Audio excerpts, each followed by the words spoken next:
Assalamualaikum warahmatullahi wabarakatuh. Hai teman-teman, kami membuat video ini sebagai pemenuhan tugas mata kuliah Psikologi Abnormal. Kami di sini akan menjelaskan materi mengenai gangguan psikologi, yaitu anxiety disorder, destructive impulsive control, dan conduct disorder, dan yang terakhir eating disorder. Sebelum kami menjelaskan terkait materi tersebut, saya akan memperkenalkan nama anggota kelompok kami terlebih dahulu. Katanya tak kenal maka tak sayang. Oke. Baiklah, saya akan memperkenalkan.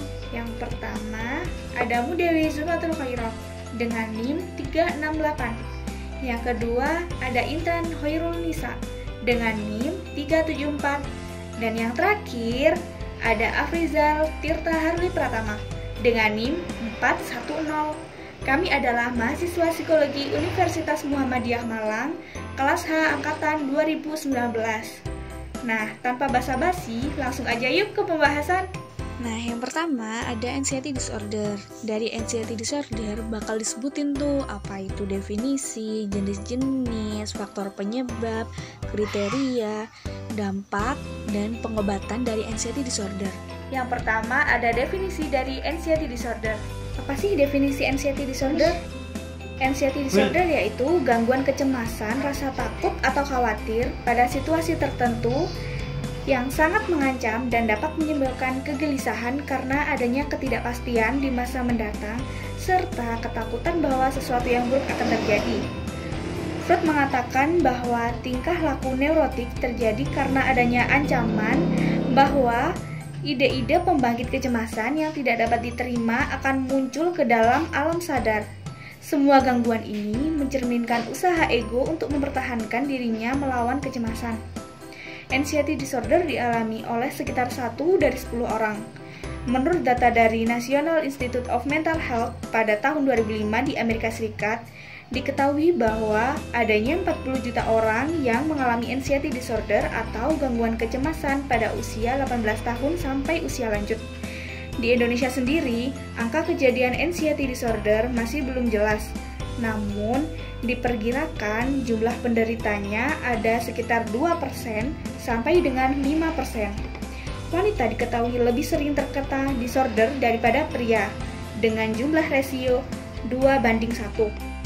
Nah, selanjutnya ada jenis-jenis anxiety disorder. Dikutip dari National Institute of Mental Health, ada berbagai jenis anxiety disorder, yaitu yang pertama ada gangguan kecemasan umum atau GAD. GAD adalah kecemasan kronis yang ditandai dengan rasa khawatir dan tegang yang berlebihan. Jenis gangguan kecemasan ini berlangsung secara terus-menerus dan cenderung tidak terkendali. Yang kedua ada gangguan kecemasan sosial atau SAD. SAD adalah rasa ketakutan ekstrim yang muncul ketika berada di tengah-tengah banyak orang. Berbeda dengan rasa malu atau gugup yang umumnya hanya dialami sebentar. Kondisi ini justru berlangsung terus-menerus dalam waktu yang lama. Sumber penyebab dari kecemasan sosial adalah rasa takut akan diamati, dihakimi, atau dinilai di depan orang lain. Yang ketiga ada gangguan panik atau panic disorder. Tidak seperti kecemasan biasa. Gangguan panik bisa muncul secara tiba-tiba dan berulang kali tanpa adanya alasan yang jelas. Gangguan panik ini bisa ditandai dengan munculnya serangan panik, keluar keringat berlebih, nyeri dada, sakit kepala, nafas memburu, dan detak jantung yang tidak teratur.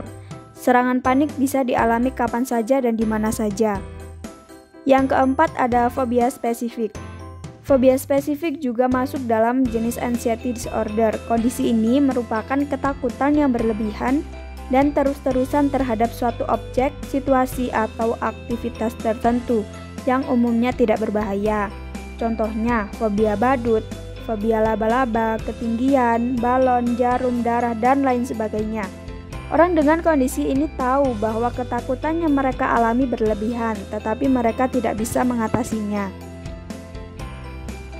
Yang selanjutnya ada faktor-faktor penyebab dari anxiety disorder.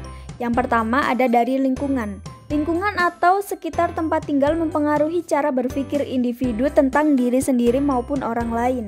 Hal ini disebabkan karena adanya pengalaman yang tidak menyenangkan pada individu dengan keluarga, sahabat, ataupun dengan rekan kerja, sehingga individu tersebut merasa tidak aman terhadap lingkungannya. Yang kedua ada emosi yang ditekan. Kecemasan bisa terjadi jika individu tidak menemukan jalan keluar untuk perasaannya sendiri dalam hubungan personal, terutama jika dirinya menekan rasa marah atau frustasi dalam jangka waktu yang sangat lama. Yang ketiga, ada sebab-sebab fisik. Pikiran dan tubuh senantiasa saling berinteraksi dan dapat menyebabkan timbulnya kecemasan. Hal ini terlihat dalam kondisi seperti misalnya kehamilan, semasa remaja, dan sewaktu pulih dari suatu penyakit. Selama ditimpa kondisi-kondisi ini, perubahan-perubahan perasaan lazim muncul, dan ini dapat menyebabkan timbulnya kecemasan. Selanjutnya ada kriteria gangguan. Di sini ada 5 kriteria gangguan. Yang pertama, mengalami kecemasan berlebihan hampir setiap hari dalam jangka waktu setidaknya 6 bulan. Yang kedua, sulit mengendalikan perasaan cemas. Yang ketiga, perasaan cemas yang mendominasi akan memengaruhi kehidupan sehari-hari termasuk pekerjaan. Yang keempat, mengalami 3 gejala di antara uring-uringan, kelelahan, gelisah, otot tegang, atau insomnia bagi orang dewasa. Dan 1 di antara gejala-gejala tersebut bagi anak-anak. Yang terakhir, kecemasan yang tidak ada kaitannya dengan kondisi psikologis lain, seperti PTSD atau serangan panik, penyakit tertentu, maupun penggunaan obat-obatan terlarang. Kemudian ada dampak gangguan anxiety disorder.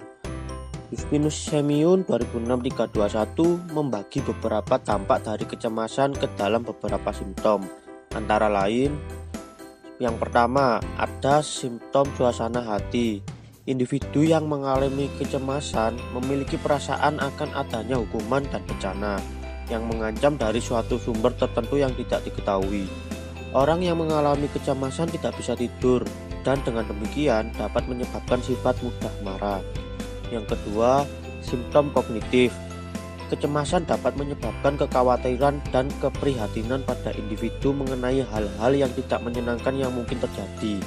Individu tersebut tidak memperhatikan masalah-masalah real yang ada, sehingga individu sering tidak bekerja atau belajar secara efektif, dan akhirnya dia akan menjadi lebih merasa cemas. Yang ketiga ada simptom motor. Orang-orang yang mengalami kecemasan sering merasa tidak tenang, gugup. Kegiatan motor menjadi tanpa arti dan tujuan. Misalnya, jari-jari kaki mengetuk-ngetuk dan sangat kaget terhadap suara yang terjadi secara tiba-tiba.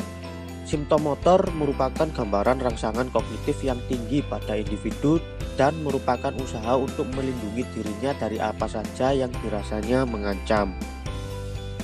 Lalu ada pengobatan anxiety disorder.